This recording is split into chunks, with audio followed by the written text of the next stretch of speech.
Okay, so I just saw King of Kings, the new animated Jesus movie by Angel Studios, the same studio that produces The Chosen. If you've never heard of The Chosen, it's a great show. It's, I think they're on the 5th season now, which is crazy because I haven't watched it since the first season. I kind of fell off, but the first season was amazing. It's about Jesus, and basically is a dramatic retelling of the gospel. You know, adding the human element. They stick to the script pretty well, from what I've seen. But anyway, King of Kings. Really good kids movie right off the bat. Worth seeing as an adult, for sure. It's, you know, you're definitely gonna feel like, okay, I'm watching a kids movie, but I would liken it to like old Disney movies in terms of that feel of like this is a timeless tale. You know, like all those old Disney movies, you know, Beauty and the Beast, Tarzan, you know, they're just good stories. So as far as like accuracy, because that's something that people always talk about when you're doing Bible-based media, it's very accurate. Thematically, it's very accurate. The visuals, you know, the historical sort of visuals are, I mean, as far as I know, they're accurate.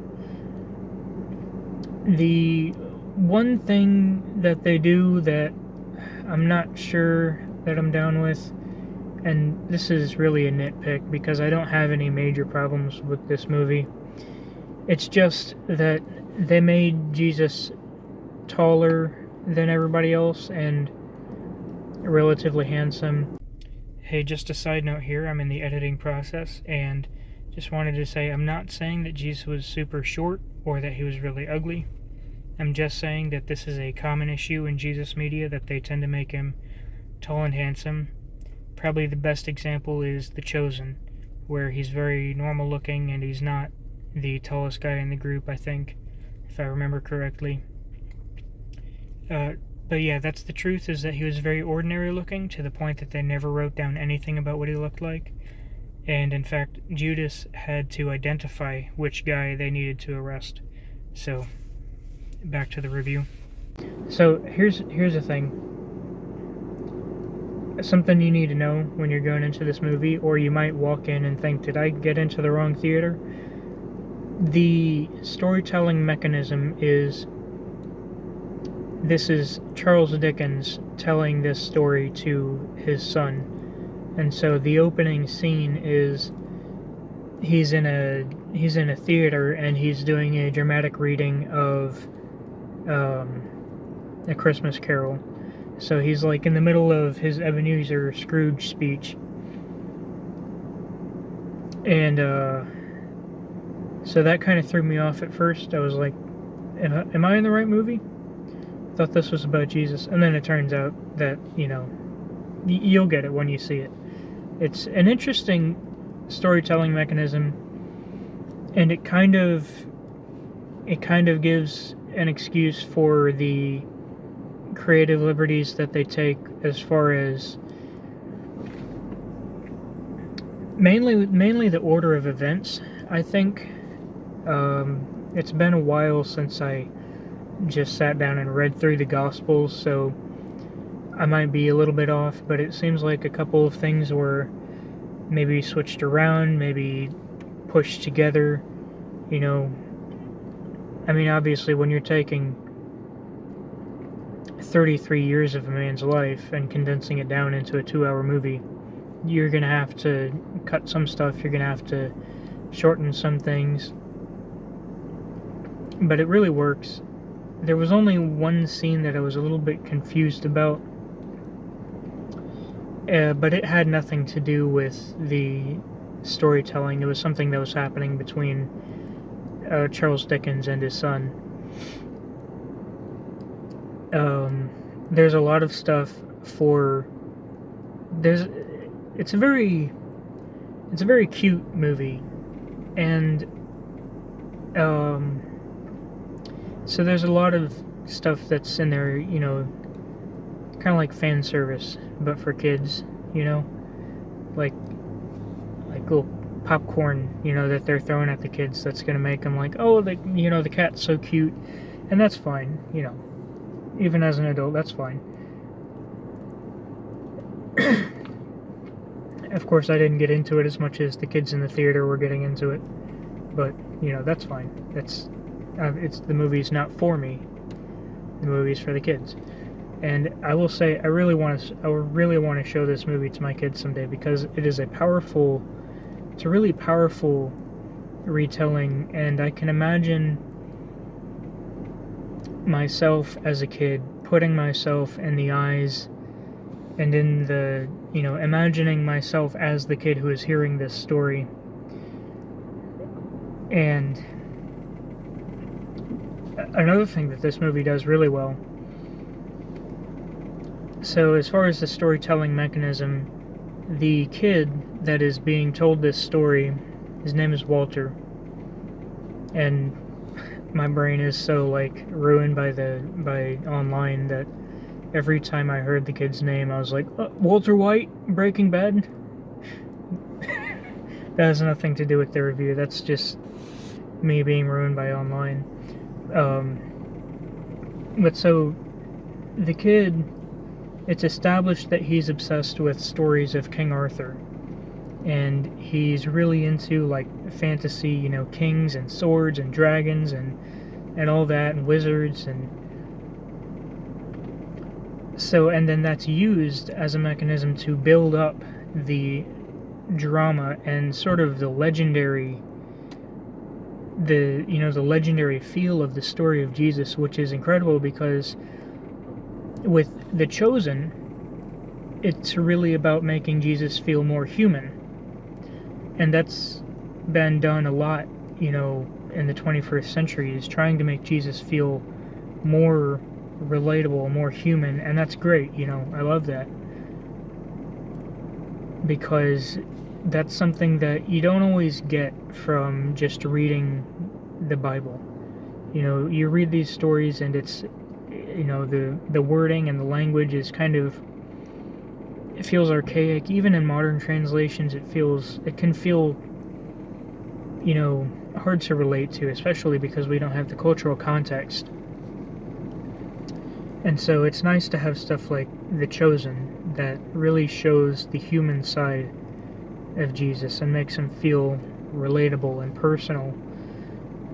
But it's also really good to have a movie like King of Kings that kind of hypes Jesus up. Not that he needs to be hyped up, because obviously he's the savior of humanity, but I mean, that's really the thing about it, is they use this storytelling mechanism to really hammer home how incredible this story is, through the childlike wonder of Walter, and the grandiose, the theatrical storytelling of Charles, and yeah, it's really good. It makes you feel I would say, as an adult, it got me good several times. I had tears, rolling down, not fully weeping, but I'm sitting there dude, sometimes I forget how incredible it is that this happened. That, this is not just a legend, as legendary as it feels, especially like I said with how it's told in this movie. It's not just a legend, it's a historical event. This really happened. God really did become a man and was born in the humblest place and worked. He was just a regular working man, and he rose up and he became a great teacher, and he he cared for the people and the masses followed him, and then, you have that moment that there always is in a story like that where it seems like the good guy has lost and he's been defeated, and the powers that be are just too powerful. He can't overcome. They kill him. But see, that's the thing. No story can go that far. No story can go as far as they killed the hero, and the hero won anyway, because that's the universal thing throughout humanity. The one thing that cannot be defeated is death. Even people who have been raised from death, they eventually had to die again, which is something that people talk about with Lazarus a lot.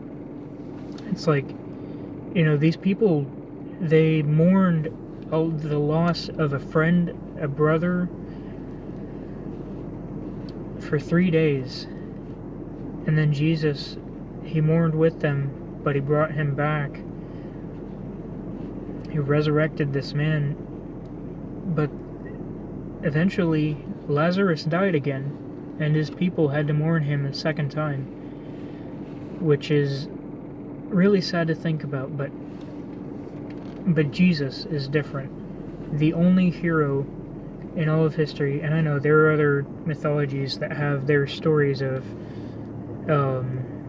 gods that sacrificed themselves for humanity, and I am not well read on those other mythologies. I know they're out there, and I don't know if any of them take it as far as, he defeats death.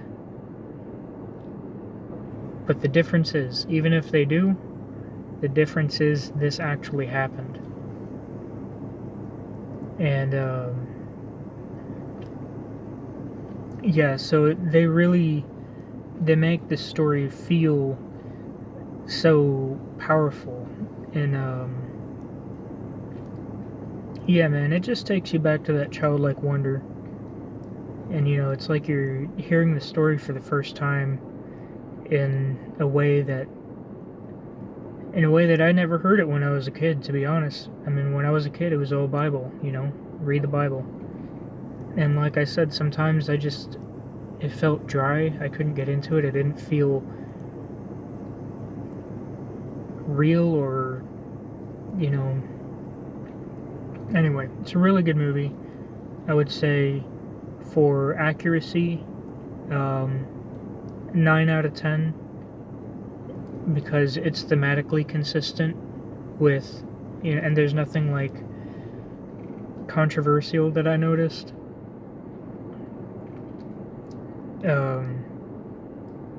Trying to think. Yeah, I don't think there was anything controversial. It's pretty much all ripped straight out of the Gospels. It's just they take some, like I said, little minor creative liberties, stuff that doesn't affect the truth, and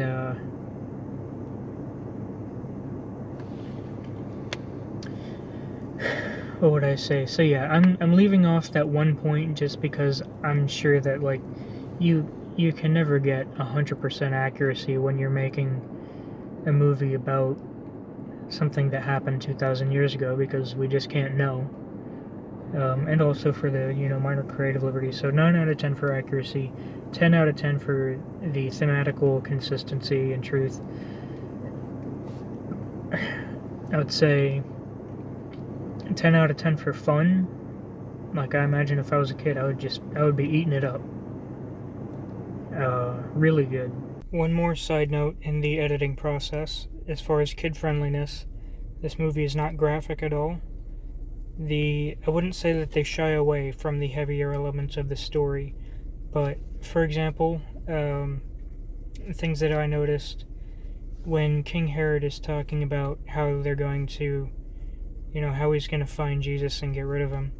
What he says is, we're going to send the soldiers out to find all the baby boys under 2 years old and get rid of them. He doesn't say kill, because, talking about murdering children might be a little bit too heavy for kids that are watching a movie.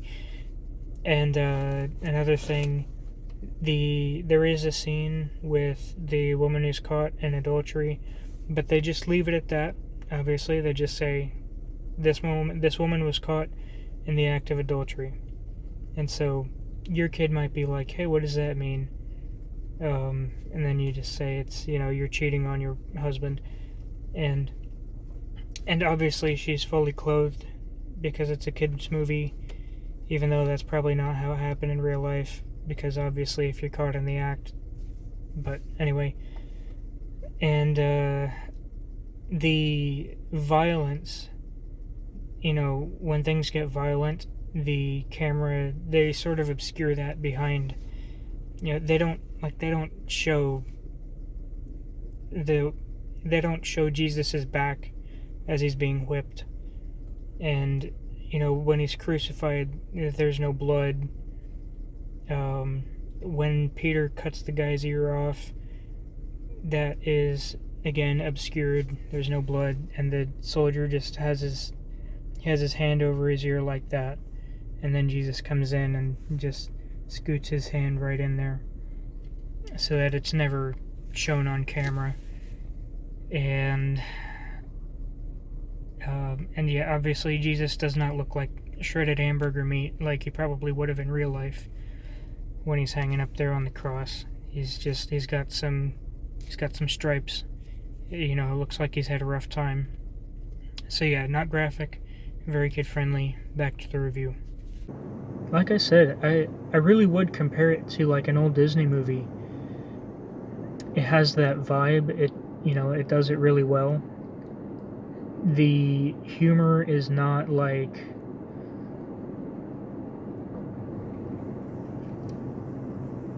I would say there aren't any like cheap gags, like that's a problem that movies suffer from a lot nowadays, is that writers don't know how to do something that's funny, and so they just throw in a cheap laugh here and there. And I would say, for that reason, this is a movie that's going to age very well, and so I do plan on showing it to my kids when I have kids, and they're old enough to watch it. And I was also in that vein of thinking, I was sitting there imagining myself as Charles, like, man, I would love if I could tell this story to my kids in such a powerful way. I'm sitting there imagining having a kid and doing the whole grandiose theatrical thing, making it dramatic and all that. It's really cool. It's a really good movie. Highly recommended. Go watch it. Even if you're not a Christian, go watch it. And if you're not a Christian, hey, Christ loves you, even if you don't believe in him, even if you don't have faith. I mean, that's a huge theme in this movie and just in this story in general, is that he came and he went ahead and got killed in order to save the souls, the eternal lives of people who hated him, who would never believe in him. And yeah, it's really powerful. And so anyway, that's the review. Go watch it. Oh, also, I'll put a link in the description, because Angel Studios does this really cool thing called Pay It Forward. And so basically, for any movie or any show or anything that they make, you can pay for somebody else to be able to watch it. And they did that with The Chosen, they did that with The Sound of Freedom, and they did that with this. So if you want to watch it, but you don't want to pay the $15 or whatever it is, because, hey, let's be real, it's expensive to go to the movies these days, especially if you've got kids. I mean, if I was trying to bring a family of 4, that's $60 right there, to see this movie. So I will put a link in the description so that you can see this movie for free if you want to. And yeah, that's all. God bless.